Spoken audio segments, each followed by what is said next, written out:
my age. And then, played league footy from, 2012 and 2017 was kind of like my last game before like all the injuries kind of started setting in. I didn't play. It was it WAFL? What was it? WAWFL, I think. Yeah, and now it's like Waffle W. Yeah. So I had my Waffle W debut this year, which is pretty sick. Yeah. So that was kind of cool. I played 100 games of footy in 2017. Holy shit! So that's a lot of football. Yeah, and that was a lot. That was what 4 years ago. That I played my 100th game. Yeah, wow. Which is pretty cool. And then obviously in the last couple of seasons you've had a fair drought of games, haven't you? A little bit. It's been a bit dry. Yeah. You want to start off? So a lot of be out there, like you have had the shoulder, what was that, collarbone?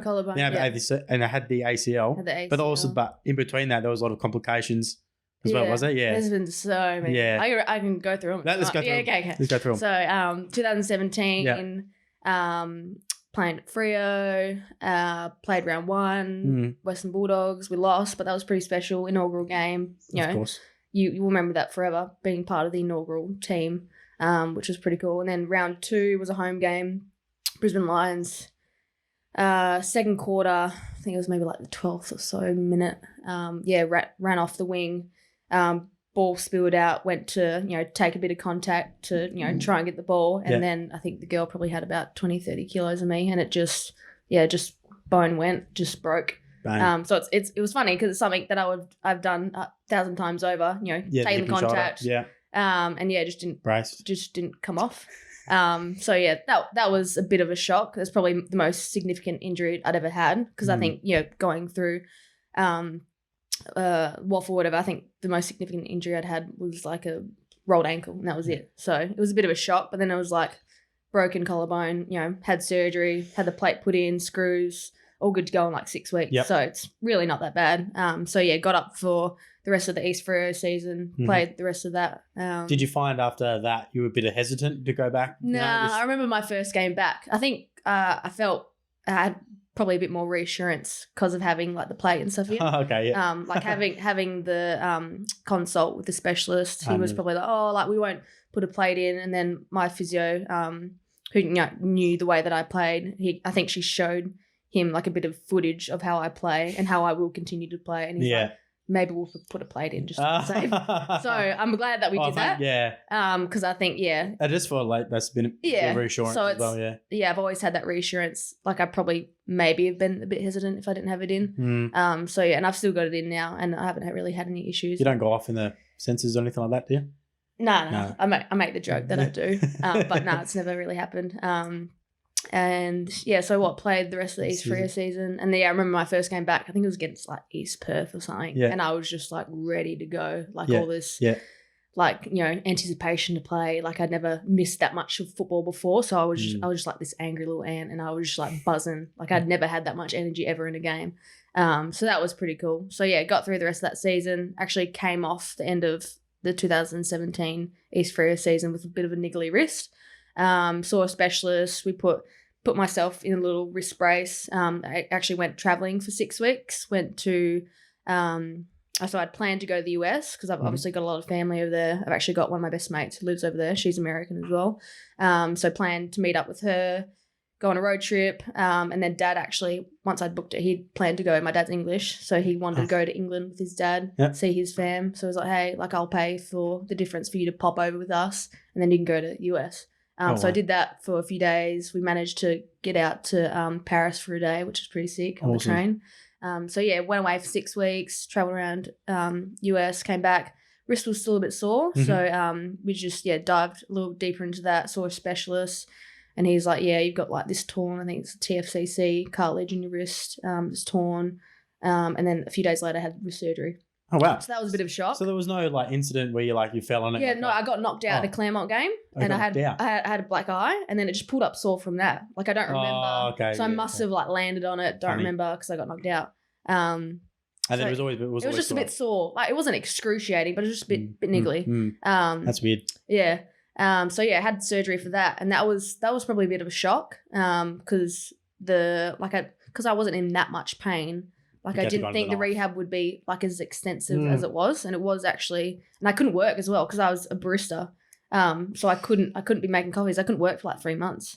So that was that was a bit of a shock. And so I came into my second season of Freo being in rehab the whole time, actually with actually had a few other girls with me, Alex Williams and Ashley Atkins. We were all in the Risty group together. So Alex had the same injury as I did. Can't remember how she did hers. But then Ash Atkins, she had something different, but was also in wrist splint as well. So we actually probably became a bit closer after that, being in the wrist. All three is for girls as well. Yeah. So spent the whole of pre-season in rehab, and was pretty lucky enough to get up for round 1. It was cutting it pretty close. Okay. So got up for round 1. Pulled up probably generally like a bit more sore than I would from a normal game. Just general DOMs probably underdone. Hadn't had much pre-season volume in. Mm-hmm. And then it wasn't until round 2 we were scheduled to play Collingwood at Optus. That was that first Optus game. So the stadium had just opened. I think it was the first ever football game that was being played there. Yeah. Oh, sick. So there's a lot of anticipation for that game. Everyone's so excited, getting to play on the new stadium. Went for a tour, I think, early in the week, and it was our last run before the game on a Thursday night. And just doing a drill, a few repeat efforts, hitting a bump bag, bit of change in direction, and I gave off the handball, went to go change in to take contact from a bag, and knee just went. It's like a bomb had gone off. You could feel it. You knew straight away that it wasn't good. And you could, I think I actually got stretched it off, which was probably a bit dramatic. Like training. Yeah, it was probably, I think it was more practice for the medical crew just to practice that sort of stuff. But I knew straight away that I'd done something. Yeah, so you were handballing off, so you were off to the left or? Yeah, handball to the left, went to go change to go in, and just went in. So it wasn't contact or anything, it was just purely change of direction. But there were a few theories. I think people thought I slipped on a cone. B. Smith was actually on the bump bag that was near me. She thought she'd done something, but from what I remember, I just changed and it just went. So you can't do anything about it. There's no one to blame. It's just pure unlucky. That was probably the start of something pretty significant. And I ended up having a at the bit of context to that time, I actually had my best mate from the US who I'd caught up with the year before. She was actually in Australia for a few weeks to see me and hopefully catch some of my games. So she actually arrived the next day after I did it. And I actually had some family over from the US at the time that were here for a family wedding, and they were hoping to catch me play games as well.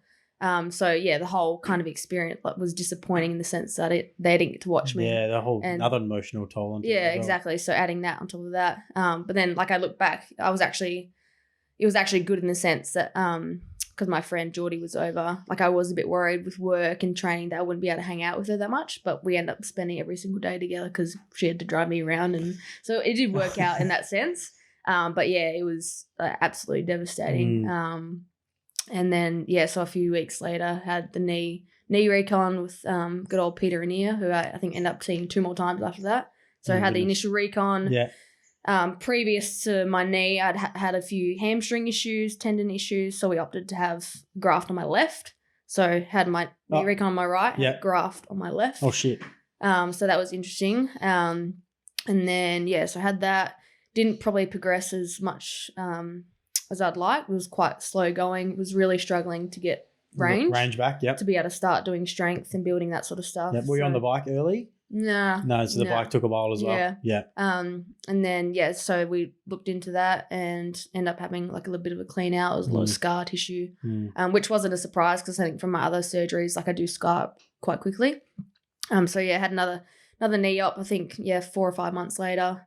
And once I'd done that, I got range. I think the next day we tested it, and the range was significantly better, even though I was probably still swollen from surgery. So we obviously needed that to get things going. Yeah, right. And then started progressing with that, and prior as well to doing my knee, I'd had sciatic pain. For a few months leading up to that, was progressing with the knee, was strength was going well, was starting to look at running, and we started that, and just sciatic pain was no good. So was this at the end of 2017? I think. Yep.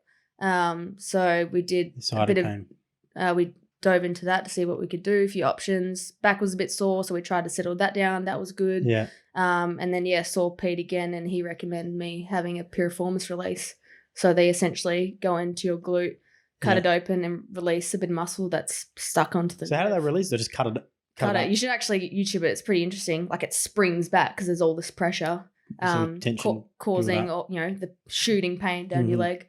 Well, people probably don't know that the piriformis muscle sits over the top of the sciatic nerve. Yeah. And obviously as it tightens up, and I think I don't know what the percentage is. Like, either it runs through or over. Like, everyone's kind of different. So mine obviously wasn't sitting where it should, and with the repeat load of AFLW and playing as much footy as I have, it's just starting to be irritated. And you're a fast player as well, so was back at the day. Yes, was back then. Actually, they're heavy now. Yeah, so obviously if you're running faster as well, that's a lot more glute and a lot more hamstring as well. Yeah, exactly. So that's why. Yeah, got that done. Yeah. Did you were you sitting a lot as well at work or anything like that? Or no, not really, not necessarily. Okay. I didn't like driving the car. Wasn't happy with that. So got that done. And then went into my third season on the inactive list.